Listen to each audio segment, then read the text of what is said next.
Good evening, ghoulies and ghosties and long-leggedy beasties. This is Alex, coming at you from the underworld, and welcome back to another episode of...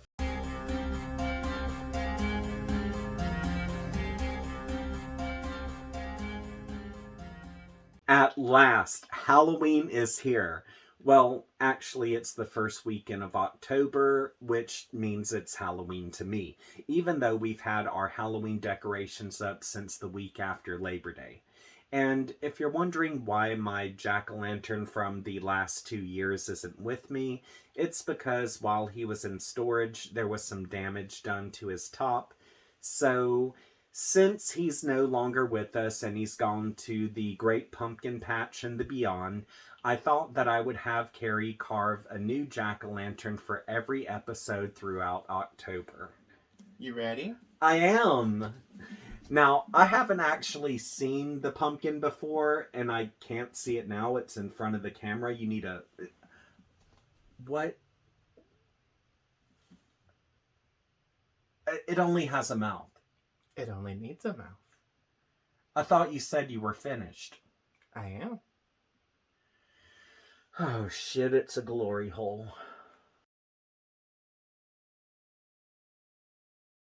To show that Carrie is not going to humiliate me this time, I'm just going to go right ahead and use this pumpkin of the night in my video. As a matter of fact, you can see I got a candle in it. So there, Carrie, you ain't going to get me this time. Now, to kick off the season, this weekend I'm reviewing the 10th anniversary edition of Trick or Treat, which also includes the sequel, Days of the Dead. And hopefully not only will this video honor Halloween, but Inktober as well, since Trick or Treat is a graphic novel. But anywho, without me rambling on anymore, let's go in and grab our bags and go trick-or-treating with Sam.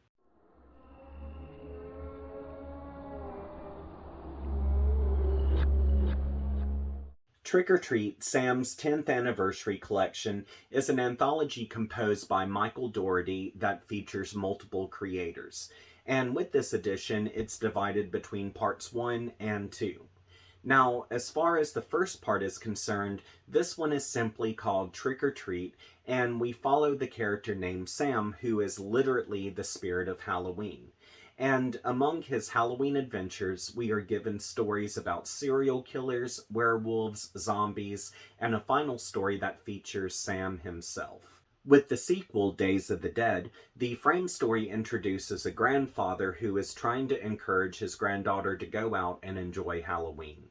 However, she's reluctant to go trick-or-treating because she's afraid of the dark and that a monster might get her. So, to try and bring her comfort, he tells her 4 Halloween-based stories, which among these we see where his storytelling starts during the Burning Times and then brings us all the way to modern-day America.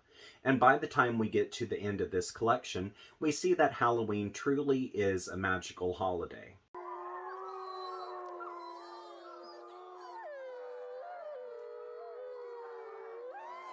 Published by Legendary Comics, Sam's 10th Anniversary Collection features Trick or Treat, which was printed the same year that the movie was released in 2009. Then, in 2015, Days of the Dead was published, but not until 2019 was the omnibus released. Despite the cult success that Trick or Treat has, originally the movie was supposed to be released in 2007, but it had been shelved at Warner Brothers for 2 years before it made the festival circuit and was released straight to DVD. Although I wasn't able to find a definite answer on why the movie was delayed, one possibility speculated that since the Saw franchise was huge at that time, the studio was afraid to compete. Another possibility was due to its depiction of child death, and another regarded the production involvement of Bryan Singer, who has had a string of sexual misconduct allegations following him. Fun facts! Here are some things you might not know about the contributors of some of my favorite stories in this collection. Christopher Guglielmotti, who was the artist behind Chapter 3 of Trick or Treat, was a contributor to the graphic adaptation of the Texas Chainsaw Massacre, which was published by Wildstorm Comics that became an imprint of DC Comics in 1999. Included with his achievements is his work for Sensation Comics' Wonder Woman and his contributions to Teen Titans Go. Fiona Staples, who was the artist behind Chapter 4 of Trick or Treat and Seed in Days of the Dead, has won multiple awards. Among these is the Eisner Award for North 40, as well as awards from the Eisner Awards, the Hugo Awards, and the Harvey Awards for Saga. Zid, who was the artist behind Monster Mash and Days of the Dead, has been a contributor to graphic adaptations of Lost in Space and Kong. He began work with Legendary Comics because he worked with Robert Napton as a writer, who became his editor at Legendary, which this is when Napton commissioned Zid to contribute his talent to Days of the Dead. Now that we have that covered, it's time to move on to the spoiler section, which, if you haven't read this before or seen the movie, I'm about to reveal some things that could ruin the experience for you. So if you would like to skip this section, all you have to do is scroll down to the comments and you'll see that I have a pinned comment at the top with the timestamp in it. Once you click on that timestamp, it will direct you away from the spoilers and bring you to the thoughts section. Now, you only have 17 seconds to do this, so ready, set, go!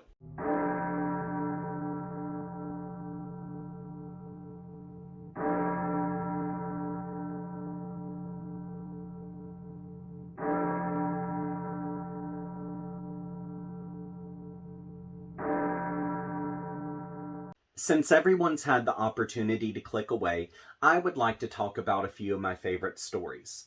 To start with, in the movie as well as the book, I've always enjoyed the third story, which is about a group of 4 young women who are looking for dates to accompany them in the woods. From here, the focus of the story goes to the youngest of the 4 named Lori, who is dressed as Little Red Riding Hood. And after she's left alone at a Halloween parade to find a date, she eventually goes into the woods alone, where she is attacked by a guy who's dressed as a vampire.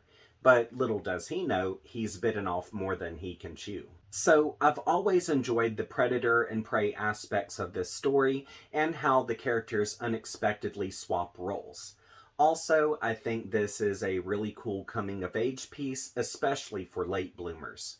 But what I really love about this is, even though Lori is seen to be the runt of the litter, she's still able to hold her own against the predator, which in comparison to the fairy tale of Little Red Riding Hood, where in that telling we see that a huntsman is needed to carve Little Red and her grandmother from the wolf's stomach, we see that in this variation, a man isn't necessarily needed to save the day in modern times.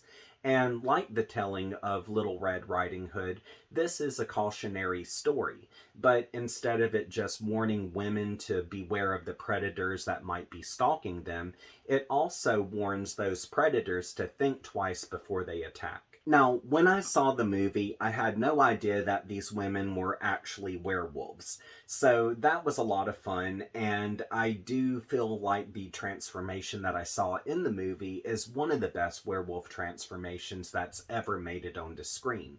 Unfortunately, the transformation in the graphic novel isn't as detailed, but still the artwork is very whimsical and creepy. The next story that I really enjoyed was called Seed, which this takes place in Ireland during the Burning Times. And as Samhain approaches, we're introduced to a witch by the name of Bridget, who is shown mercy by one of her captors named Thomas. And shortly thereafter, he discovers that witches aren't these baby-sacrificing devil worshippers that the church has made them out to be. From here, she explains to Thomas that she hopes to someday be able to move her magic and customs to the New World so their religion can continue to live. But before this can happen, she and Thomas are burnt at the stake. However, after their death, 2 children go to their dead bodies and collect blessed pumpkin seeds, which they carry with them to the New World. What really surprised me about this story was its amount of heart. But overall, I really did enjoy the history lesson that was given here, and how the story shows us that people are afraid of what they don't understand. And while people have the opportunity to learn, we see that it's their narrow-minded ways that prevent them from doing so. Aside from that, I really enjoyed the artwork in this story because it reminded me of some of the comics that I grew up with, or some of the comics that came before me, like Tales from the Crypt. Another story that I really enjoyed was called Monster Mash, which this focuses on two young boys named James and Rory who decide to have a little mischief on their final Halloween together as children. So, with that in mind, they decorate the outside of their reverend's house while the reverend and his congregation are in a church lockdown. But after the boys get caught, it's revealed that Rory is the reverend's son, and the reverend is your typical fire and brimstone abusive reverend.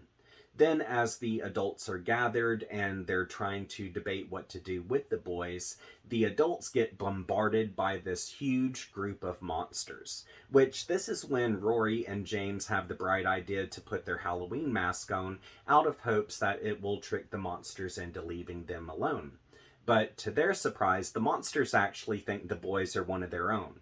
From here, the boys are taken to this grand celebration where they fly on the back of brooms with witches, they ride the shoulders of scarecrows, and they run with werewolves. Then, as the midnight hour approaches, they're given the opportunity to return to humanity, or they can remain creatures in the monster world. Y'all, I was really touched by this story because it was a good coming of age piece that shows a friendship ending. And even though this friendship doesn't end on bad terms, it simply shows how a childhood relationship can break apart and go its separate ways simply due to life happening.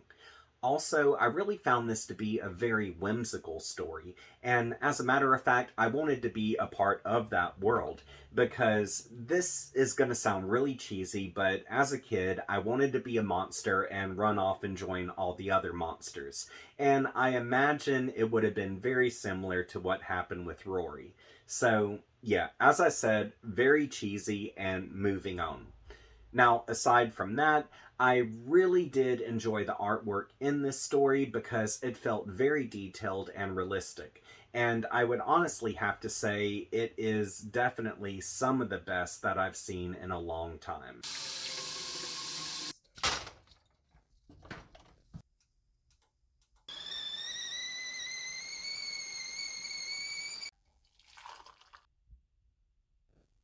I would like to take this opportunity to bitch about a character in one of my favorite stories called The Corn Maiden.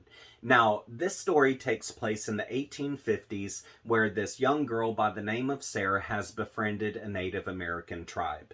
And while the tribe has welcomed her, as well as her father and his workers, her father is pissed because they won't relocate so he can run his precious little railroad through their land. Then, as the plot thickens, we see that Sarah and the Native Americans are trading traditions on how they celebrate autumn. And this is when Sarah says that she's going to bring Halloween to them where they can celebrate together. Then, as Sarah's father acts like he's being all supportive and all that jazz, he loads her up with all of these goods, which, unbeknownst to her, are poisoned, so he can kill off the tribe. I can't tell you how happy I was when Sarah's shit brick of a bastard father and his little turd nugget workers all got their comeuppance. Also, I was really glad that before they all got turned into a pumpkin patch, that they realized Sarah was the reason why they were biting the dust. And truth be it, I hope some pervert comes along and puts glory holes in each and every one of them. And y'all, this is just another perfect example of why we can't all come together and have a good time, because there's always some jackass out there who's going to ruin it for everyone else. Trick or Treat, Sam's 10th anniversary collection, was a quick, fun read that I read in the matter of maybe 2 to 3 hours. And out of the 8 stories, there were 7 that I really did enjoy, whereas one story, which was called Echoes, was simply okay. So, as you can see, there are no bad stories in this book. Now, as far as character development is concerned, I don't think that we had a lot of really good character development with the first part, and I did take into consideration that this was a graphic novel anthology. But when I got to the second part, I saw that the characters were more fleshed out than what they were in part 1. And to give some good examples, I really felt like the wraparound story between the grandfather and granddaughter was very tender. I was really pissed off by a character in the story called The Corn Maiden. And I just really felt the whole character development behind Monster Mash was something that was really touching because it felt relatable. Theme wise, I really can't elaborate too much on the themes without giving away spoilers. But I can say that a few of the stories here did feel like cautionary tales, especially with chapter 1, where it stresses that you need to check your Halloween candy, and the Corn Maiden, which really urges that you do not need to be greedy. Then we have some coming of age stories, such as chapter 3 and the Monster Mash. Also, we do have in chapter 4 where we see that the past can always come back to haunt you, and with the story called Echoes, not only does it focus on scapegoatism, but it focuses on religious and political scapegoatism as well. Now, between parts 1 and 2, I think the whole umbrella idea is to honor tradition. But part 2 takes it a step further and urges that we also respect and honor other customs. Overall, this graphic novel didn't scare me, creep me out, or gross me out. But I did very much enjoy reading this on my back porch with some pumpkin spice coffee. Trick or Treat, Sam's 10th anniversary collection, is a must-have for any lover of Halloween, as it did truly put me in the spirit of the season. Also, I really love the diversity of the stories in this book, as well as the artwork that the artist contributed. So if you're looking for a quick, fun read that can just put you in the Halloween mood, I do highly recommend Trick or Treat, Sam's 10th anniversary collection. On to the questions. What is a Halloween anthology that you would recommend I read for Halloween? Also, what is a Halloween candy that you absolutely hate? So, I imagine a lot of people are probably going to say candy corn, but personally, I don't mind candy corn. As a matter of fact, one year I ended up making candy corn vodka, and that was totally an experience. Also, I do enjoy licorice, and for some reason I always connect licorice with this time of the year, so I do indulge in it around Halloween. But I guess the only candy that I just really don't like is the little sweet tarts. Like, I've never gotten into those, I've never enjoyed them whatsoever, and if somebody gives me sweet tarts, I just pass it along to the next person. So, yeah, mine would be sweet tarts. I would like to take this opportunity to thank a few awesome people for the amazing gifts that they sent me. First up is Blake Kelly, who sent me the Hellraiser puzzle box. Look how flippin' sweet that is. Like, oh my god. I've always wanted one of these, and he explained that this had belonged to his brother who had passed away. So this is something that I will cherish and take care of, and I just really do appreciate this, Blake. And I just want you to know, as I was sitting there playing around with this, I was kind of like, all right, well, what's going to happen? Is something going to jump out? So I did my thumb across the top like how they do in the movie, and I heard it click. And then when I let go, it did this. It's a music box. Like, how flippin' sweet is that? So, yeah. Thank you so very much. And Blake, also, I did receive your pinhead bust that you sent me that belonged to your brother as well. There was just a few minor problems that happened as it was shipped, but those problems have been repaired, and at the moment I'm just working on touching up those little areas. So in my next video, I should have the pinhead bust for view as well. But thank you so very much for this. The next present I received is from another one of my good online friends, which she and I do a lot of buddy reads together, and we have tons of awesome discussions. And I honestly don't know where she found this, but I am so happy to have this cinematic artifact in my possession. She sent me a barf bag from the movie Mark of the Devil. Now, I haven't seen this movie in a long time, so I don't remember too much about it, which means I do need to revisit it.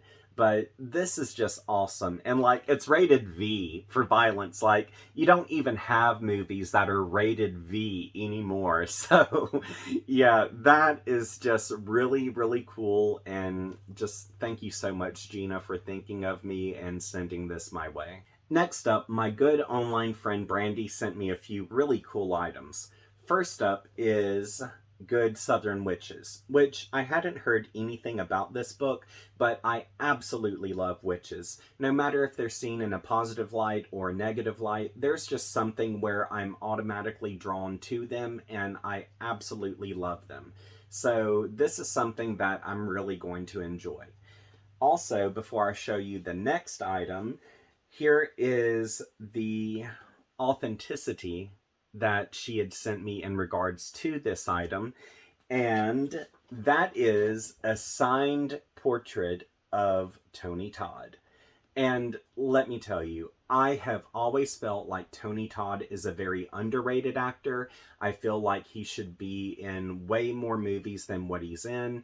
And in all honesty, I wish he would do like some audiobook narrations, because if he were to like read some horror books and stuff, I would just zone out from the rest of the world and listen to his every single syllable, as his voice, it does something to me. Like, he is so full of character, and Candyman scared the shit out of me when I was a kid.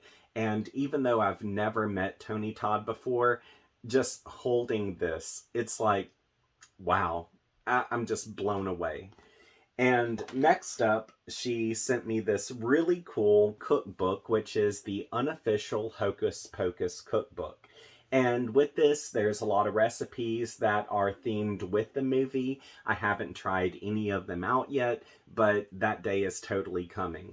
So thank you, Brandy, for all of this. I absolutely love it. Now that it's time to close out the video, I would like to thank these wonderful people for contributing to my Patreon account. Here's a list of my Patreon contributors, and as you can see, some of them are creators, so be sure to check them out.